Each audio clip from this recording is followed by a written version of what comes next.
after a historic regular season for the Washington Commanders, it is the first playoff game of the Jaden Daniels and Dan Quinn era here in the nation's capital, and it will be against the Tampa Bay Buccaneers on the road, and kind of a full circle moment for this football team. They ended up losing to the Buccaneers back in week 1. Now they get a chance to really show the growth of this football team here on Wild Card Weekend. Welcome into the show. I'm your host, Jack Sperry, and today we got keys to victory for you guys, scheme breakdowns, keys to victory for the Washington Commanders this week, and then also I got my official score prediction for this Wild Card matchup at the end of today's show, so make sure you guys stick around. But we are going live on the Commanders Report on Sunday night. We're going to start our live watch party at 7 p.m. Eastern Time, an hour before kickoff.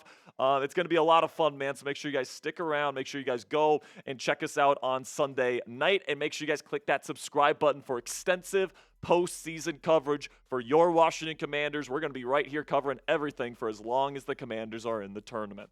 Okay, now let's get into this matchup here. The Commanders, 12-5, okay? So they got the superior record here, man. They're arguably the better team this year, going on the road to the Tampa Bay Buccaneers, winners of, I believe, 7 of their last 8 or something like that since the bye. So they've been really, really hot as of late. They've only lost 1 game since their bye week, and it was against the Dallas Cowboys on the road. But they have really gone on a nice stretch here to secure the NFC South Championship. And, of course, they beat the Commanders earlier this year by a pretty convincing margin, 37-20. I thought that the Buccaneers blitz packages really rattled Jaden Daniels in that first game. And, after that first one, we were coming on here on the Commanders Report saying, yeah, this season's probably not going to be all that good. But this team has certainly grown since that game. You take a look here at the injuries for the Commanders heading into the week that you need to be keeping your eye on. Marshawn Lattimore is still questionable with that hamstring. Now, head coach Dan Quinn sounds optimistic about his chances of playing, and if he does play, it's going to be very interesting, that matchup between him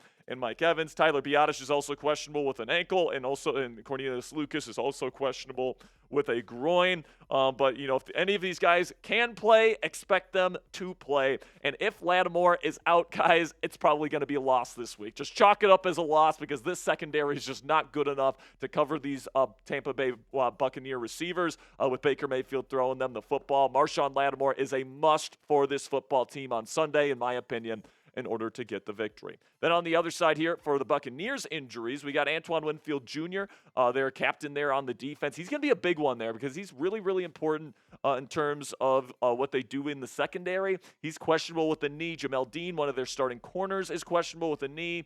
Cade Otton, their tight end, is questionable with the knee as well. Troy Hill's been on IR, but he's eligible to come back this week. We'll see if he gets activated anytime this week. Then Jordan Whitehead is out. He was recently in a car accident, and he hurt his neck, so he will not be in this football game. So you take a look at the regular season results for the Tampa Bay Buccaneers. And, the early portion of the season, pretty decent start. You beat the Commanders. You beat the Lions. One of the only teams to beat the Lions this year, and they did it in their building, too. Pretty impressive win. But then you lose to the Broncos, you lose to the Falcons, and then you lose 4 straight from Week 7 to Week 10, where it really wasn't looking good for the Buccaneers. Their defense was really bad during that stretch. But then after the bye, in their final 8 games, they've won 7 of them, or in their final 7 games, they've won 6 of them, by mistake. And the only loss that they had was to the Cowboys. Now, they haven't played a ton of great teams, right? The Giants, the Panthers twice, the freaking Raiders. Only playoff team they beat during that final stretch was the Los Angeles Chargers, but it was a big win, 40-17, 40 points against that really good Chargers defense. And throughout the season, they have 4 wins versus playoff teams this year. So you take a look at the Tampa Bay Buccaneers, what you can expect from them schematically and what their coaching staff looks like. Todd Bowles is still the head coach here in Tampa Bay, but we have some whispers that if the Buccaneers lose this game, it might be their offensive play caller, Liam Cohen, replacing Bowles as the head coach of this football team. So keep your eye on that. But Cohen has done a phenomenal job in his first year as the OC in Tampa after Dave Canales went to Carolina this last offseason. Runs a Sean McVay style, third-generation West Coast offense, and then Bulls runs a very aggressive, attacking 3-4 style of defense, and they have one of the highest blitz rates in the National Football League this year. Now we look at the Buccaneers offense, the key offensive pieces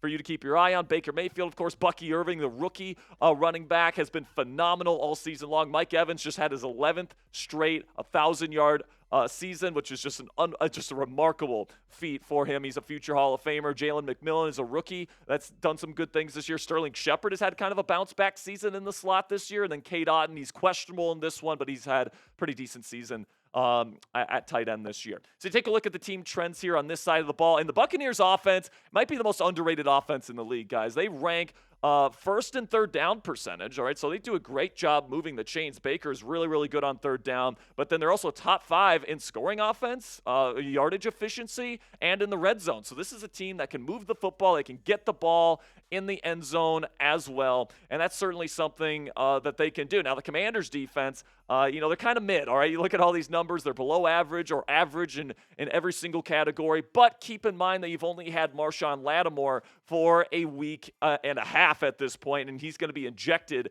into this group. So I do think this Commanders defense is better when Marshon Lattimore is in there. And you take a look at the points per game trends between these two teams here. The Buccaneers are scoring 29.5 points this season. That's pretty damn good. And then the Commanders defense is giving up 23.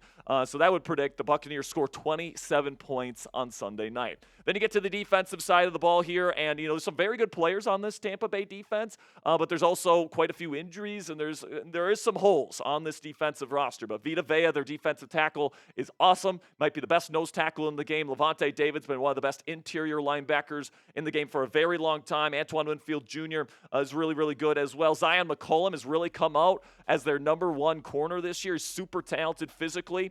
Tyke Smith was a guy that I was really high on coming into the draft this year. He's been stellar in the slot for that defense. Then Yaya Diaby is their best edge rusher on the defense. Now you take a look at the team trends on this side of the ball, and obviously the Commanders' offense is excellent. They're top 10 in all the major categories, and the Buccaneers' defense is about as mid as you're going to find, man. They're between 14th and 18th in every single defensive category, but their defense has been playing better as of late. Really tough start to the season for that Buccaneers defense, but they found their stride down the stretch. Now you take a look at the trends for points per game for this side of the football. Commanders are they're slated to score 26 points because they're averaging 28.5 this season, but the Buccaneers defense is giving up only 22.6. They've been keeping up with the trends here. It predicts a 27-26 Buccaneers win. So the trends predict this to be a pretty darn close game. It's within the margin of error, which is 3 points. So when you look at the trends here, it really could go either way in Tampa Bay on Sunday night. So still to come here on the Commanders Report preview for Wild Card Weekend. Keys to victory versus the Buccaneers. I got my full scouting report on Baker Mayfield, and then I got my wild card score prediction for your Washington Commanders. Do I think they get to the divisional? Make sure you're going to find out once we get to the end of today's show. But before we get into the rest of this week's preview, I want to give a big word to our sponsor today at Fume. And have you guys ever caught yourself reaching for a bad habit? Maybe it's that moment when you're with friends and you just want to feel like you fit in. Well, that's where Fume comes in. It's not about quitting. It's about finding a better alternative. Fume, the sponsor of today's video, has created an innovative flavored air device that's perfect for those moments when you want to break away from bad habits and still have something enjoyable to reach for. Fume is an award-winning flavored air device that draws flavor to your mouth and not your lungs. It's a great way to satisfy your oral fixation with non-toxic flavors, free from nicotine or vapor, and it's safe to use anywhere. Fume's design is also about more than just flavor. It's an awesome fidget tool with magnets and clicks that help calm anxiety. You'll love how Fume feels because it's got premium quality, sleek design, and perfect for taking with you on the go. Physiology shows stopping a bad habit of cold turkey is very hard on your brain. Fume works by replacing your hand-to-mouth fixation, calming nerves, tension throughout the fidgeting, and distracting you from your bad habit with delicious flavor. Fume is also backed by doctors in the U.S. and continuously invests in third-party studies to ensure the safety of their products. Fume has already helped over 300,000 people build better habits. Try Fume today, and if you order the Journey Pack now using my code CHATSPORTS, you'll get a free Fume topper, an awesome accessory to level up your experience. Go to tryfume.com/chatsports or scan the QR code on your screen right now. A big thank you to Fume for presenting today's edition of the Commanders Report. All right, on to my keys to victory here. I got 6 of them for the Commanders to get the dub against the Bucs on Sunday. First one is to take away Mike Evans, all right? And I cannot wait to to see this matchup between Marshawn Lattimore and Mike Evans. Now, obviously, with Lattimore formerly being in the NFC South there with the New Orleans Saints, these two know each other well. These guys have had a number of battles. They know each other extremely well. They do not like each other, and this is going to be the matchup that I'm going to be looking out for if Lattimore plays. And like I said, guys, if Lattimore's not out there, I don't think Benjamin St-Juste or Michael Davis has a shot at stopping Mike Evans, and I think he's going to just completely dominate the football game. So Lattimore, I think, has a chance of shutting him down, and if he's out there, I'm hoping that's what happens. But, another element of shutting down Mike Evans is shutting down Baker Mayfield, the quarterback, because he's had a really, really good season this year, guys. He's top 4 in EPA per play among quarterbacks this year. He has really taken the next step there as the quarterback of the Tampa Bay Buccaneers. Take a look at my scouting report on him. Really love the mental processing. He always knows where to go with the football. He can get through a multi-progression read really nicely. His decision-making has improved throughout his career, so he's not throwing as many turnover-worthy throws. The accuracy had an uptick this year in catchable ball percentage compared to previous seasons. The arm strength is still really good. Honestly, it's always been good with Baker. And then his competitive toughness is something that I've always really liked about Baker. Really does, rally the troops because of the way that he plays the position. Now, he is a limited playmaker.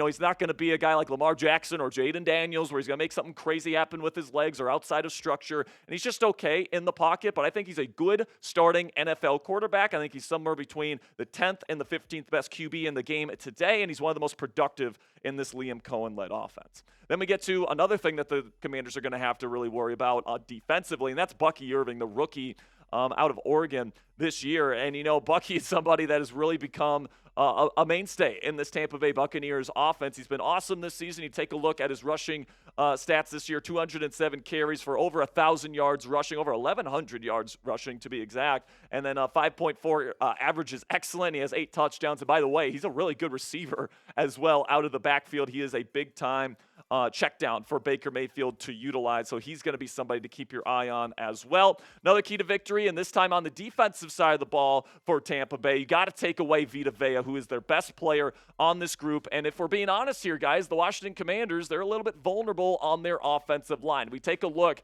at the matchup here between the Washington Commanders and the Tampa Bay Buccaneers in the trenches on that side of the football. You got to really hope Tyler Biadasz does a good job if he plays of stopping Vita Vea. Same thing with Sam Cosmi, Nick Allegretti. You want to double team him. It's pretty much impossible to move him in the run game, guys. So I really do think it's going to come down to how well does the Commanders pass the football with Jaden Daniels, because with Vita Vea in the middle, I just don't know if they have much of a chance running the football against this really good Bucs run defense. And if Michael Dieter plays at center instead of Tyler Biadasz, this team is going to be in trouble because Vita Vea is a dominant force in the middle. They're going to probably line him up just straight up, one-to-one on the head, probably zero technique on Michael Dieter, and it's not going to look good for the Commanders' offensive line if that's the matchup. Then we get to my fourth key to victory here. You got to handle the heat if you are Jaden Daniels and the Commanders' offense, because the Tampa Bay Buccaneers, they're going to send the blitz at you, man. They got one of the highest blitz percentages in the National Football League. That's the way Todd Bowles has always really attacked offenses, is that he loves to blitz, and especially because there's some holes on the Tampa Bay defense, they want to get to the quarterback before the quarterback can decipher the holes in their defense and specifically their secondary. So Jaden is not going to have a ton of time to throw. We've seen this season when teams blitz Jaden, he can get a little bit rattled. It happened in their Week 1 matchup where he didn't play his best football. We saw it with the Pittsburgh Steelers earlier this season when they blitzed the heck out of him as well. So Jaden in his first playoff action here, is he going to crumble or is he going to thrive under the pressure, figuratively and literally, versus the Tampa Bay Buccaneers defense? Then another key to victory here for me, guys, you got to be the cleaner team in this football game. And what I mean by that is less penalties, less turnovers, all right? Whoever plays the cleaner game in this one is going to be the one that comes out on top.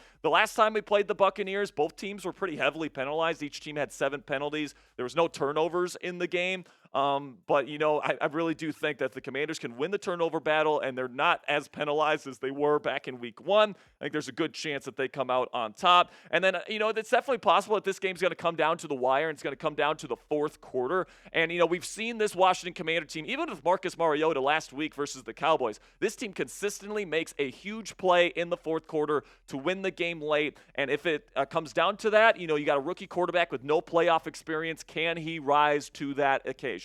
Now, for me, guys, all right, and I know I'm going to get blasted for this, I'm going to pick the Buccaneers to win this football game. I just like the situation for them a little bit more. They're coming in to this game extremely hot.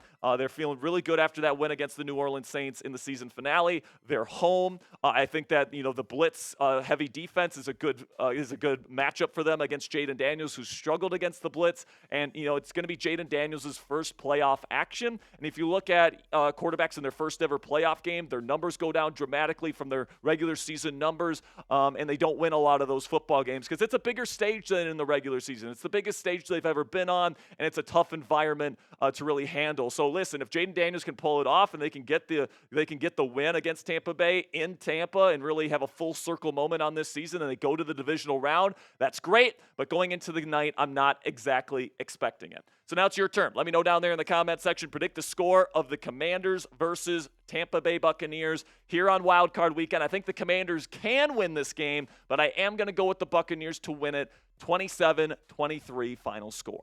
Make sure you guys click that subscribe button if you haven't already. I really do appreciate all of your guys' support. Like I said, me and Joey Peterson, we're going to be going live for this football game starting at 7 p.m. Eastern time on Sunday night. So if you guys want to join us, make sure you click that subscribe button and join us then. And I want to give a final little thank you here to Fume. Thank you so much to Fume for sponsoring today's video. Scan the QR code on screen right now and use code CHATSPORTS to get your free Fume topper when you order the Journey Pack today.